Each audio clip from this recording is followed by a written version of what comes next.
नमस्कार, मी मधुराज रेसिपी मराठीमध्ये तुम्हा सगळ्यांचं खूप खूप खूप मनापासून स्वागत। आज आपण नाचणीचे लाडू कसे बनवायचे ते बघतो। नवीन रेसिपीच्या अपडेटसाठी मधुराज रेसिपी चॅनल सबस्क्राइब करा आणि त्याचबरोबर बेल आयकॉन क्लिक करायला विसरू नका। नाचणी सर्वसाधारण माहितीसाठी नाचणी ॲक्च्युअली थंड असते। बऱ्याचदा मी असं बघितलं की लोक नाचणीचे लाडू हिवाळ्यात करतात, कारण त्यांना असं वाटतं की नाचणी उष्ण असते, पण नाचणी थंड असते, त्यामुळे उन्हाळ्यात खाण्यासाठी परफेक्ट असे आहे। खूप पौष्टिक असते, फायबर भरपूर असतात, कॅल्शियममध्ये रिच असते, आयर्न भरपूर असतं। तुम्हाला जर कॉन्स्टिपेशनचा त्रास असेल किंवा पोट साफ होत नसेल तर नाचणी परफेक्ट आहे। तर लाडू बनवण्यासाठी इथे मी 2 कप नाचणीचं पीठ घेतलंय, अर्धा कप साजूक तूप हवंय, 3 पाव कप पिठी साखर घेतली। पिठी साखर एकदम फाईन, एकदम बारीक दळून घ्यायची, नाहीतर मग ती कचकच लागते लाडूमध्ये, त्यामुळे मिक्सरला दळून हवं तर तुम्ही एकदा रव्याची चाळण जी असते त्याने चाळून घेऊ शकता पिठी साखर। सुकामेवा आहे 3 चमचे, यामध्ये काजू, बदाम आणि पिस्ता आहे, आणि 1 पाव चमचा वेलचीची पूड। सगळ्यात आधी सुरुवातीला तूप घालायचे पॅनमध्ये, आणि यामध्ये आपण हे नाचणीचं पीठ घालूयात।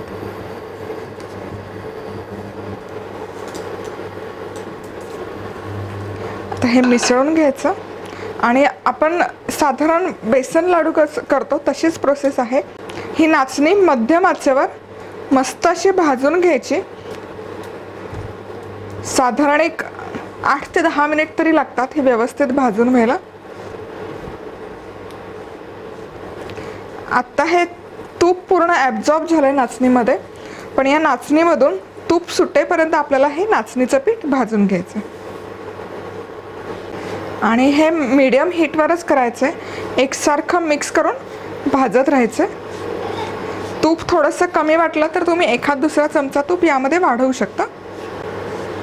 तुम्ही जर पहिल्यांदाच हे व्हिडिओ बघत असाल आणि तुम्ही अजून सबस्क्राइब केलं नसेल तर या व्हिडिओच्या खाली तुम्हाला एक लाल रंगामध्ये सबस्क्राइबचं आयकॉन दिसेल, ते क्लिक करून लगेच बेल आयकॉनही क्लिक करा। त्यामुळे काय होईल, जेव्हा मी नवनवीन रेसिपीज अपलोड करत असते आठवड्यातून 4दा, सोमवार, बुधवार, शुक्रवार, शनिवार सकाळी 11 वाजता, त्याचं नोटिफिकेशन तुम्हाला येईल आणि तुम्ही कुठलीच रेसिपी मिस नाही करणार।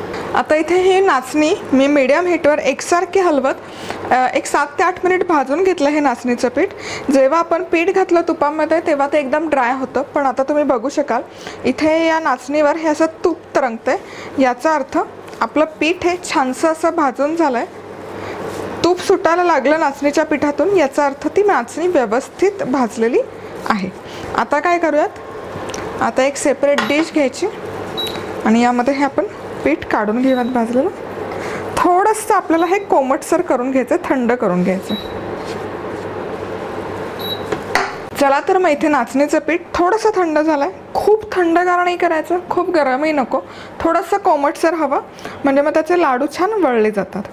आता यामध्ये आपल्याला घालायची आहे पिठी साखर। साधारण तुम्हाला कितपत गोड लाडू हवेत त्या अंदाजाने साखरेचं प्रमाण कमी जास्त करू शकता। वेलची पूड आणि सुकामेवा हे व्यवस्थित मिसळून घ्यायचं।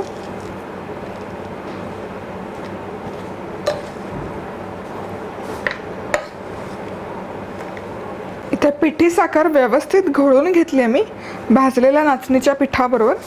आता आपण याचे लाडू वळायला सुरुवात करूयात। सोपी प्रोसेस आहे, जवळपास आपण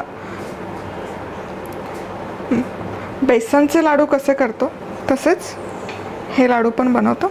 याला एक मनुका लावते मी, तुम्ही हवं असेल तर याच्यावर एक काजूचा तुकडाही लावू शकता।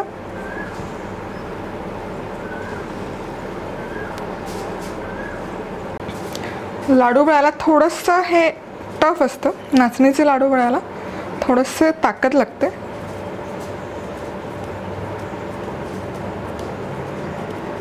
मस्त लाडू छानपैकी वळून झाला, एका प्लेटमध्ये ठेवूयात।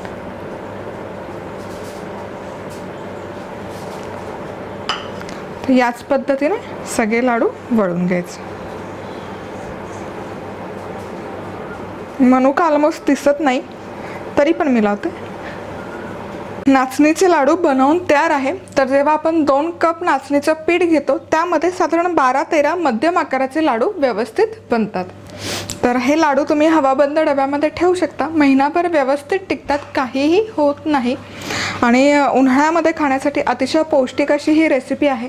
तर हे नाचणीचे लाडू नक्की बनवून बघा, बनवून पाहिले तर फोटो काढून मला पाठवायला विसरू नका। तर आज वेळात वेळ काढून तुम्ही ही रेसिपी पाहिल्याबद्दल तुम्हा सगळ्यांचे खूप खूप खूप मनापासून धन्यवाद।